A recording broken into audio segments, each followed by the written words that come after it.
बिहारी हूं मैं, और इस बिहार में पैदा होने के लिए भी संघर्ष करना पड़ता है। तो जब संघर्ष करके पैदा हो ही गए हैं तो संघर्ष करके सिस्टम को भी सुधारने का प्रयास करते रहते हैं। लेकिन अगर आज मैं कह दूं कि हमें चाहिए आजादी, तो ये मुझे देशद्रोही साबित कर देंगे और कहेंगे कि वीजा पासपोर्ट लो और पाकिस्तान जाओ। आपको क्या आजादी चाहिए भाई? कैसे आजादी नहीं चाहिए? एक बाप जो है अपने बेटा को लेकर हॉस्पिटल में दर दर की ठोकरें खा रहा है और उसका बेटा मर जा रहा है सिस्टम के सामने, क्या उस बीमारी से आजादी नहीं चाहिए? और जो टीआरपी का खेल करता है, उसका न्यूज चैनल देखते हैं और पत्रकारिता को गलत कहते हैं। एक भी पत्रकार बिकना नहीं चाहता है, लोगों की गलती की वजह से पत्रकारों को बिकना पड़ता है। कि उन्होंने कहा कि बस आप चिल्लाते हैं, भोगते रहते हैं, कुछ कर नहीं पाते हैं। एक्साइड का शेयर बाजार गिरा दिया था, उसको क्या पता है? जम्मू कश्मीर में 2017 में जाके तिरंगा फहरा दिया था, सर फड़वा लिया था। अरे आप हमको पसंद करें ना पसंद करें, लेकिन आप हमको इग्नोर नहीं कर सकते, ये मैं दावे के साथ कहता हूं। नमस्कार दोस्तों, मैं पल्लवी राय, आप देख रहे हैं भारत एक नई सोच। हमारे दाहिनी तरफ बैठे एक शख्स जिनको आपने ज़रूर देखा होगा, और मुझे लगता है कि कोई ऐसा नहीं होगा जो नहीं देखा होगा, और अगर नहीं देखा होगा तो आपको देखने की ज़रूरत है, क्योंकि मर रही पत्रकारिता को जगाने का जिम्मा जो है वो आपने उठा लिया है। और इनके चैनल का नाम देखिए, सच तक न्यूज़। यानी कि आपको लगता है कि पत्रकारिता मर गई है, इसीलिए आपने जो है आवाज़ में भी उतनी ताकत और उतनी बुलंदी ला दी है जितनी मुझे लगता है कि तमाम लोग नहीं ला पा रहे हैं, या तमाम लोगों को लगता है कि शालीनता से बात की जाए और इज्जत से समझाया जाए तो सामने वाला समझ जाएगा। लेकिन मुझे लगता है, आपको लगता है कि जब तक कड़क के ये ना बताया जाए कि आपका काम ये है और आपको ये कर लेना चाहिए, क्योंकि आपने ये इसीलिए ये सीट हासिल की है और ये आपकी जिम्मेदारी है, वो तेज आवाज़ में ही समझ में आता है लोगों को, कि आराम से भी समझा दे तो समझ जाते हैं। नहीं, जब सिस्टम आपको कुत्ता बना देना तो सिस्टम को आप कुत्ता बना दीजिए। सिर्फ सिस्टम इतना जर्जर हो चुका है ना कि शालीनता के साथ जब समझाने का प्रयास करते हैं ना तो नहीं समझते हैं।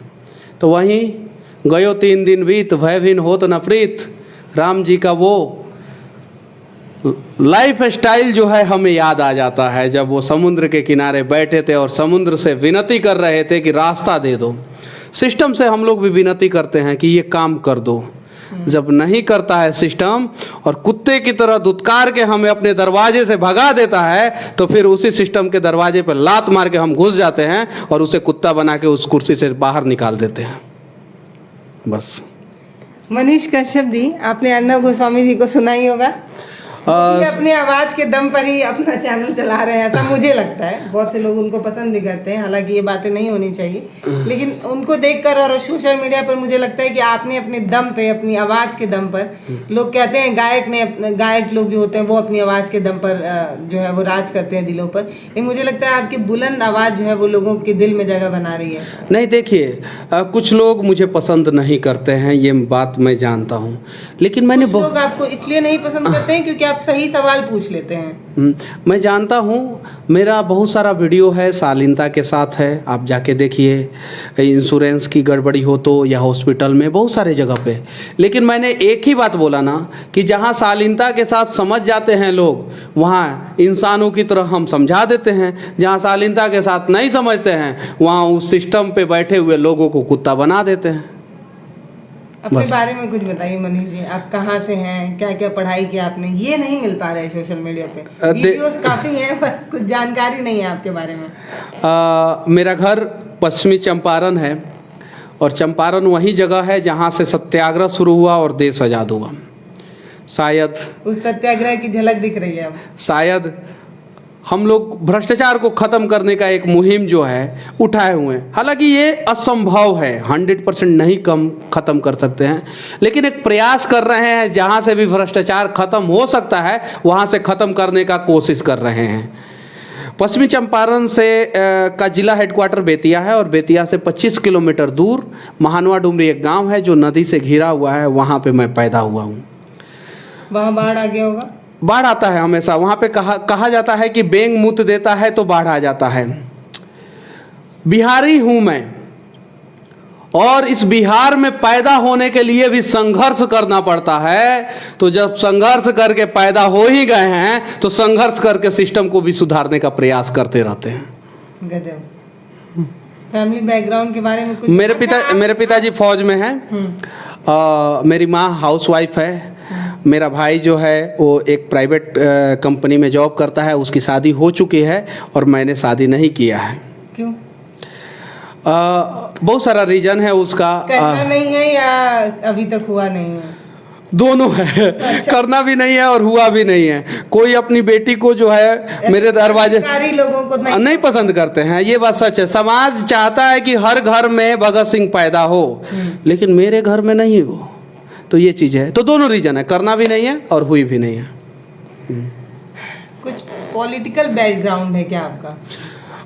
मेरा खपड़े का घर है, मेरा गांव जो है मानोड नहीं। मेरे बाबा जी जो है वो फौज में थे, चीन के युद्ध में लड़े हैं।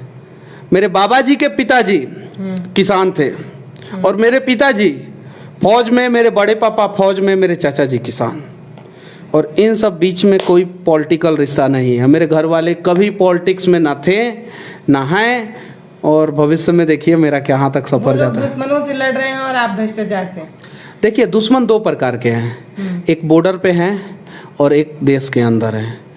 बॉर्डर पे जो दुश्मन है वो दिखते हैं, समझ में आते हैं कि ये हमारे दुश्मन हैं और इन पे वार करना है और इस प्रकार से वार करना है। लेकिन जो देश के अंदर दीमक की तरह देश को बर्बाद कर रहे हैं ना, वो दुश्मन समझ में नहीं आते हैं। और इन दुश्मनों से निपटना ज़्यादा जरूरी है। जिस दिन देश के अंदर बैठे गद्दारों से, दुश्मनों से हम लोग निपट लेंगे ना, तो छोटा सा इजराइल जब महान बन सकता है, दुनिया के नक्शे पे जब अपनी काबिलियत का लोहा मनवा सकता है, तो हमारी जनसंख्या 130 करोड़ है और जनगणना होगा तो 140 करोड़ क्रॉस कर चुका है। हम लोग तो दुनिया को हिला देंगे। लेकिन बस हमें समझने की ज़रूरत है कि हमारे अंदर जो बैठे हैं वो कौन कौन से लोग हैं जो है वो देशभक्त हैं और कौन कौन से लोग हैं जो गद्दार हैं। कैसे पहचानेंगे? बहुत आसान है। उसका कोई चश्मा नहीं आता है कि आप रेवन का चश्मा और टाइटन का चश्मा पहन के पहचान लीजिए। बस एक कॉमन सेंस होना चाहिए, और अगर आप इंसान हैं तो पहचान लेंगे। जो भ्रष्ट है, जो लोगों को परेशान करता है, जो लूटता है। भ्रष्टाचार कहाँ नहीं है? अगर एक लाइन में 10 लोग खड़े हैं, 11वां जब आता है उसको लगता है कि 11 अभी मैं 11वें नंबर पे खड़ा हूँगा और बहुत समय लग जाएगा, तो वो जो 100 रुपए चपरासी को देकर आगे जो पहुंचता है जो इंसान, वो भ्रष्टाचार को बढ़ावा नहीं दे रहा है। तो भ्रष्टाचार कहाँ नहीं है, आप ये बताइए। देखिए मतलब सिस्टम में बैठे हुए लोग ईमानदार होने चाहिए, जनप्रतिनिधि ईमानदार होना चाहिए, और जनप्रतिनिधि लोग को चुनने वाला वोटर ईमानदार होना चाहिए। तब जाके जो है एक ईमानदार और महान देश बनेगा। वरना वहीं 11वें नंबर पे खड़ा हुआ आदमी जो है 50 रुपया दे के और लाइन को ओवरटेक करने का प्रयास हमें हर बार करेगा। मुनीष जी, आप जो ये कह रहे हैं वो संभव है, भारत जैसे देश में संभव है, और खासकर यूपी बिहार में संभव है। आपको भी पता होगा, मुझे भी पता है, एक टीचर की भर्ती के लिए, टीचर की भर्ती छोड़िए जान दे, यूपीपी की भर्ती के लिए जब एक पिता घूस देने के लिए अपनी जमीन बेचता है ना, तो वो ये जानता है कि उसका जो बेटा है वो आगे जाके क्या करेगा। वो पैसा अपने जो जमीन बेचा है वो पैसा इकट्ठा नहीं करेगा। तो वो पैसा इकट्ठा करने के लिए वो क्या क्या घूस लेता है और किस तरीके से लेता है आपको भी पता है। आप पता नहीं है इस पचड़े में कभी पढ़े हैं कि नहीं, किसी पुलिस स्टेशन में गए हों और किसी ने आपसे 100 रुपये मांगा है या नहीं, ये मुझे नहीं पता। आपसे तो कोई नहीं मांगता होगा कम से कम, अगर उसको नहीं। देखिए सिस्टम करप्ट है, मैं मानता हूँ, ये बात सही है। अभी रात के 10 बज रहे हैं, गोरखपुर से चल के आप पटना में मेरा इंटरव्यू ले रही हैं। अरे आपके जैसे 2-4 झांसी गिराने की जरूरत है इस देश को, बस बात खत्म।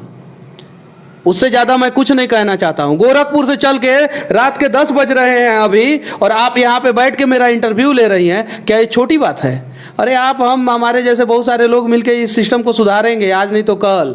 100% नहीं सुधरेगा, लेकिन 90% सुधार ही काफ़ी है इस देश को महान बनाने के लिए। 90% तो आप और हम, हमारे जैसे लोग मिलकर सुधार ही सकते हैं बस। और ये उम्मीद है, और इसी उम्मीद के साथ जो है मैं पैदा हुआ हूँ, और ये काम करके ही मरूंगा, उसके पहले मैं मर नहीं सकता। गजब, ये जोश है, ये जोश, जुनून, उम्मीद, सब कुछ है।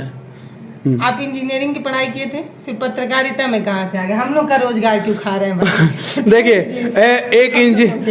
एक इंजीनियर जो है वो कहाँ नहीं है, विश्वकर्मा वो खुद इंजीनियर हैं। तो भगवान के पास भी एक इंजीनियर है। धरती पे चले आइए, मेडिकल फील्ड वहाँ पे इंजीनियर के बिना संभव ही नहीं है। आजकल सर्जरी, जो लेजर सर्जरी और जो मशीन से सर्जरी हो रहा है, वो डॉक्टर से ज़्यादा इंजीनियर कर रहे हैं। ठीक है, आप कहीं भी चले जाइए, किसी भी फील्ड में चले जाइए, वहाँ पे एक इंजीनियर की ज़रूरत पड़ती है। और जब एक इंजीनियर पत्रकार हो जाता है ना, तो जितना भी सिस्टम का नट बोल्ट ढीला रहता है ना, उसको टाइट कर देता है। तो आए हैं आपकी पत्रकारिता को ख़त्म करने नहीं, आपकी पत्रकारिता के साथ कंधे से कंधे मिलाकर वो सारा जर्जर सिस्टम का नट बोल्ट जो ढीला है उसको टाइट करने के लिए आए हैं। और इंजीनियर का दिल जो है ना, वो बहुत प्यारा होता है। बहुत सारे इंजीनियर जो है ना, वो अगर पत्रकारिता में आ जाएंगे तो सारा नट बोल्ट सिस्टम का सही हो जाएगा। घर वाले डांटते नहीं है? पापा से मेरा 6-6 महीना बातचीत नहीं होता है। ऐसे वीडियोस आपके हैं जो मुझे लगता है एक माँ जब देखती होगी या एक पिता जब देखता होगा तो उसको डर लगता होगा आज के समय में ऐसे सीधे सिस्टम से सवाल खड़ा कर। माँ और भाई मेरी ताकत है। उनको डर नहीं लगता? नहीं, समझाते हैं। मेरी माँ का आंख खराब हो गया जब मैं जेल में था, तो रोते रोते। लेकिन बस मैं इतना ही कहना चाहता हूँ, मेरा भाई जो छोटा है मुझसे और मेरी माँ, वो दोनों मेरी ताकत हैं। मेरे पिताजी से झगड़ा होते रहता है, 6-6 महीना बातचीत नहीं होता। आपकी पत्रकारिता तो नहीं है? वही है ना। चूंकि मैं अच्छा जॉब कर रहा था, प्रोजेक्ट मैनेजर था मैं। किसी का सपना होता है प्रोजेक्ट मैनेजर बनना, और 25 साल के अंदर अगर कोई प्रोजेक्ट मैनेजर बन गया तो वो सोचता है कि मेरी इंजीनियरिंग लाइफ सक्सेस हो गई। मैं सिर्फ 2.5 से 3 साल के अंदर अंदर प्रोजेक्ट मैनेजर बन गया था। तो क्यों छोड़ के चले आए? एक अच्छा पैकेज था, एक अच्छी लाइफस्टाइल थी। इंसान अगर हैं आप और आपके सामने इंसान चीख रहा है, चिल्ला रहा है, रो रहा है और सिस्टम उसे सता रहा है, तो कहीं नहीं तो कहीं आप अपने अंदर झांक के देखिए। आधार कार्ड पे तो आप नहीं तो मेल, नहीं तो फीमेल, नहीं तो ट्रांसजेंडर तो हो सकते हैं, लेकिन इधर अंदर जो दिल के अंदर जो आधार कार्ड छपा हुआ है ना, वहाँ पे शैतान है। मुझे लगा कि इस सिस्टम को सुधारना चाहिए, जितना हो सके प्रयास करेंगे, और करने के लिए मैं इंजीनियरिंग की नौकरी छोड़ के यहाँ पे चला है।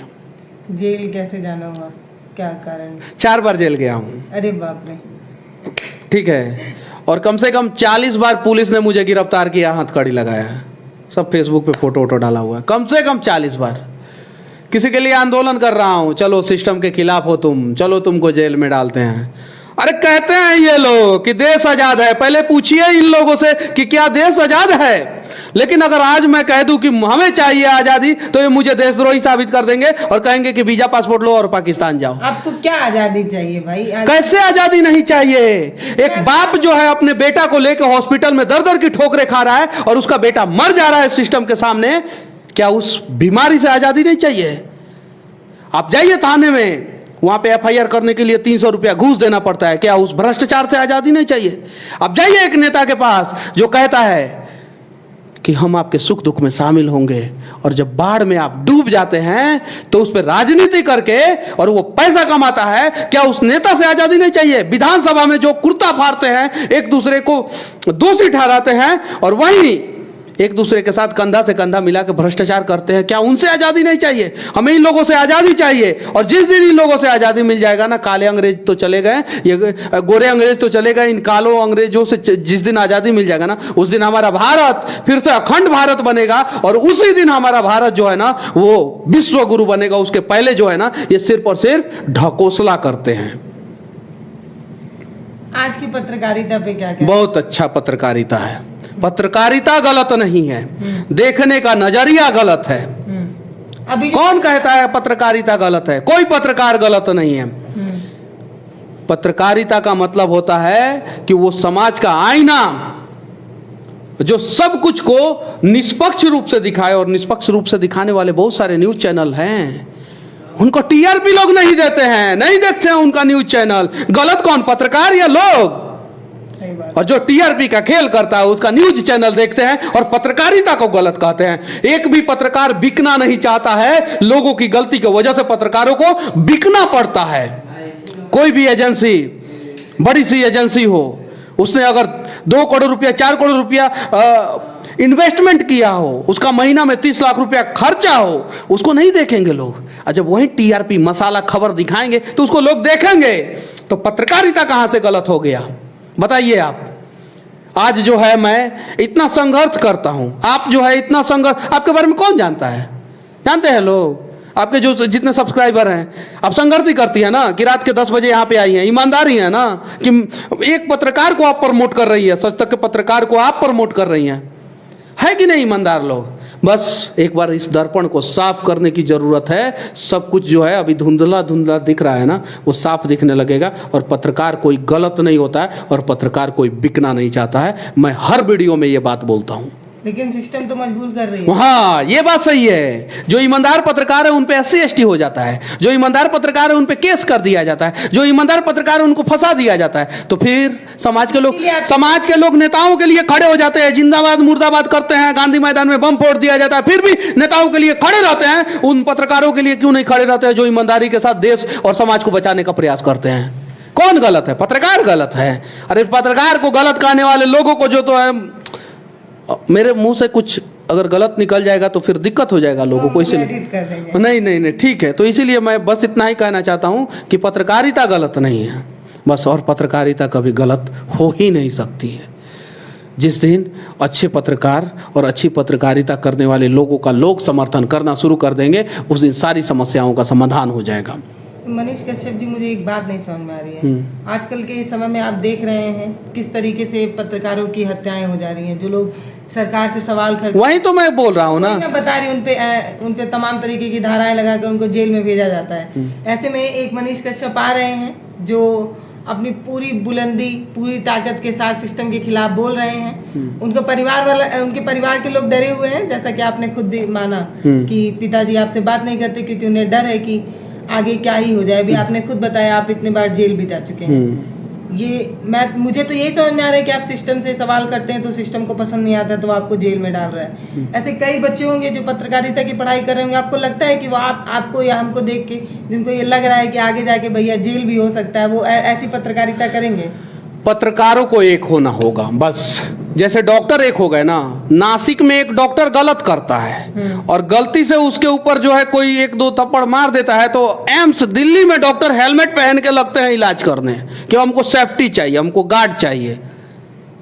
वैसे पत्रकारों को भी एक होना पड़ेगा, और हिंदुस्तान के किसी भी कोने में, चाहे वो केरल हो या कन्याकुमारी हो, गुजरात हो या असम हो, अगर एक पत्रकार पे केस हो जाए, सभी पत्रकार हर मुद्दा को छोड़ दे और वहां पे चले जाए, फिर देखिए ना, हिम्मत है ये सिस्टम को कि पत्रकार पे केस कर देगा। ये सिस्टम की औकात है कि एक ईमानदार पत्रकार को फंसा के जेल में डाल देगा। लेकिन उसके पहले हम पत्रकारों को एक होना पड़ेगा, और नहीं होंगे ना तो हम पत्रकारों को कुछ लोग जो है कुत्ता भी बोलते हैं।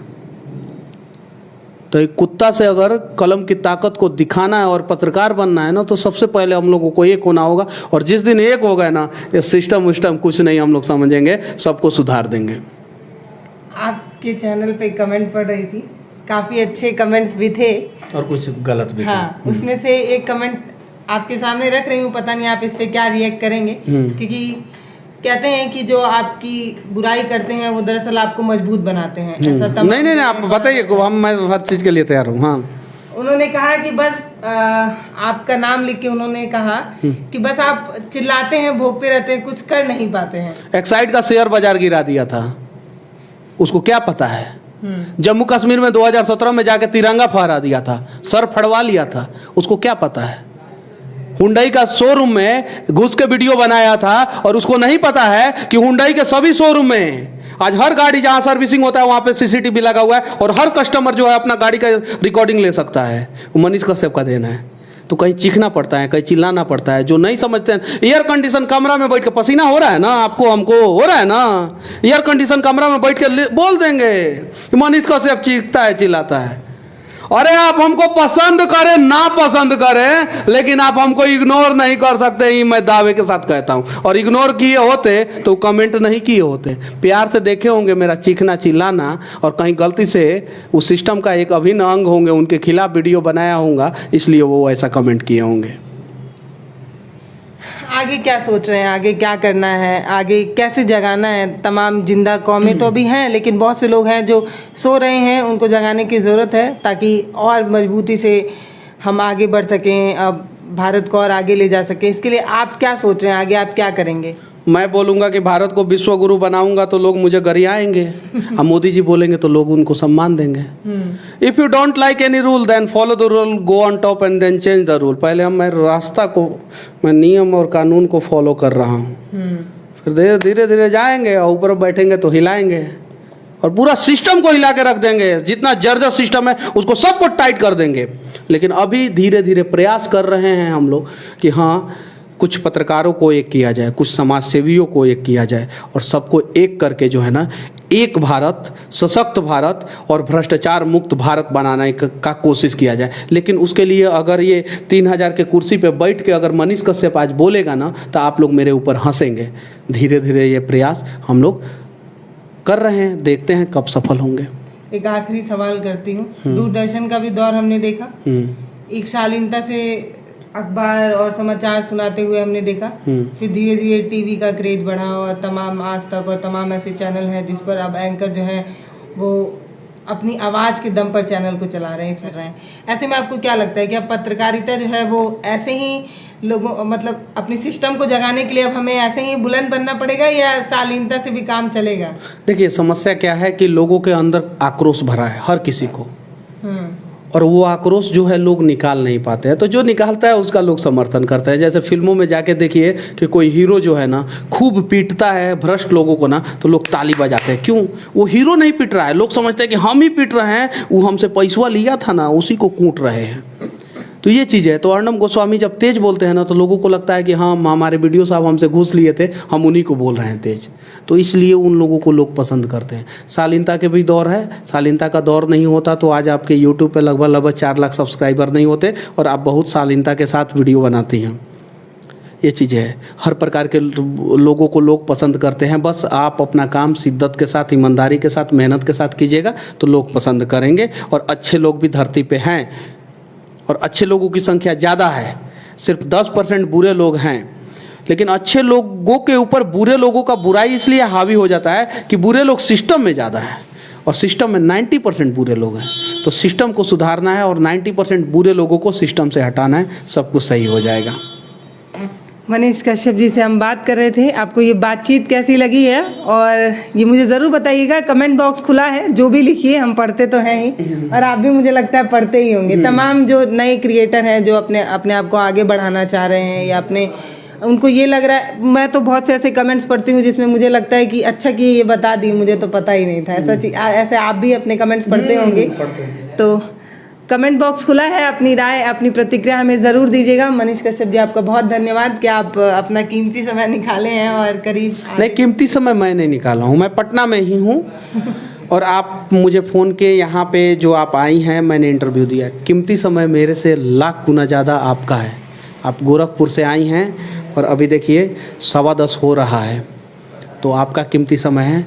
भारत एक नई सोच आपके चैनल का नाम है, और मुझे पूरा उम्मीद है कि आपका शायद एक नया सोच भारत के लिए है, तभी आपने इस चैनल का नाम इतना अच्छा रखा है, और तभी आप महिलाओं के ग्राउंड रिपोर्टिंग करती हैं। आप जब आई थी तभी मैंने बोला कि आपका 2-4 वीडियो मैंने देखा है।